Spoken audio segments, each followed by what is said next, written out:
Hola, ¿cómo están? Mi nombre es Mariela y hoy vamos a aprender a hacer perlas aromáticas que podés usar para perfumar cajones, bolsos, mochilas, incluso para llevar en tu auto. Estas perlas mantienen su fragancia durante mucho tiempo, es muy fácil de hacerlas y las podés hacer vos misma si no querés comprar las que ya vienen preparadas para solamente aromatizar, pero vamos a hacerlas nosotras. Vamos a comenzar pesando los ingredientes. Acá tengo 50 gramos de resina en polvo.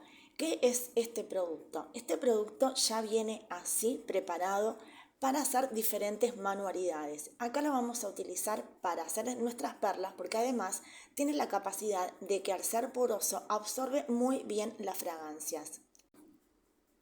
Cada 100 gramos de este polvo se le agrega 40 gramos de agua. Yo voy a hacer la mitad, 50, entonces voy a usar solamente 20 gramos de agua. Es mejor medir todo en gramos para ser más precisos. Se aconseja para que se una mejor y quede una masa más homogénea que el agua esté caliente, caliente de la canilla, no más que eso.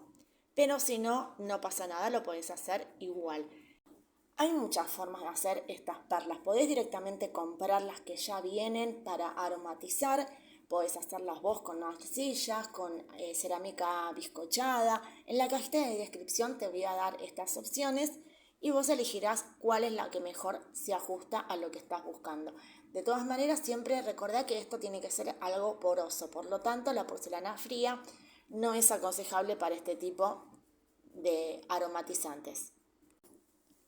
Ahora sí, empezamos. Voy a agregar el agua que le corresponde a esta cantidad que yo elegí.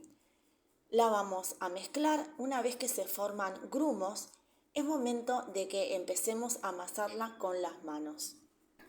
Como ves, yo seguí las indicaciones, agregué los 20 gramos de agua para esta cantidad, pero me quedé un poco corta, así que agregué muy poquito. Siempre hacelo de a poco. Si te pasás, le agregarás más polvo.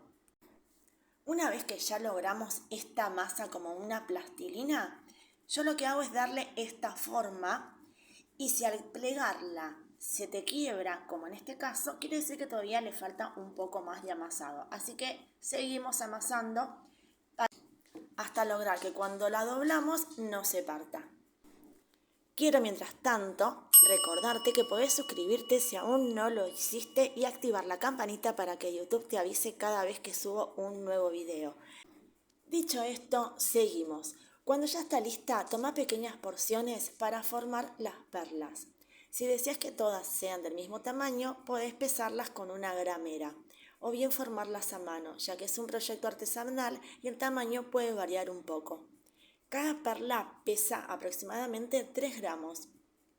Este producto tiene un tiempo de trabajo de 90 minutos, por lo que si necesitas preparar muchas, guarda la masa sobrante en un bowl cubierto con un paño húmedo, especialmente en días calurosos. El secado de estas perlas toma entre 24 y 48 horas, dependiendo de la temperatura y la humedad. Secan al aire, por lo que no hay que llevarlas al horno. Acá tenemos todas las perlas terminadas, aceleré para que no se haga tan largo el video. Y aproximadamente con 50 gramos salen unas 20 perlas. Yo quise hacerlo así, poquito para que veas que puedes ir probando de a poco a ver si te gustan cómo quedan tus perlas. Cuando están listas para llevarlas a secar, las vas a colocar en una bandeja donde entren cómodamente y las dejas secar al aire. Pueden ir al exterior o la podés dejar cerca de una fuente de calor, pero repito, no llevarlas al horno, no se cocinan. Después de 48 horas en un clima húmedo o 24 horas si estás en verano, están listas para perfumar. Hay varias formas de darles aroma, pero aquí yo te estoy mostrando la mía. Utilizo esencia multiuso pura, la misma que uso para hacer los home spray o difusores. Y lleno el frasco hasta cubrirla. No te preocupes por el exceso, ya que la fragancia que no se absorba la podrás utilizar para hacer más perlas. Las dejo reposar otras 48 horas para que absorban bien el aroma. Cada tanto, en el tiempo que están en el frasco, mueve un poquito el frasco para que las perlas que por ahí no estén absorbiendo el aroma lo puedan hacer también. Cuando las retires del frasco, déjalas en papel absorbente para que les quite el excedente de fragancia y ya las tengas listas para el packaging que más te guste. Elegí acompañarlas con un mini home spray que si no viste cómo se hacen te dejo por acá arriba el enlace para que puedas hacerlos vos también. Y de esta manera se va reforzando el aroma a medida que lo va perdiendo. Pero créeme que perfuman un montón de tiempo si las haces de esta forma. Espero que te haya gustado. Si tenés preguntas déjamelas en los comentarios y nos vemos en un próximo video tutorial.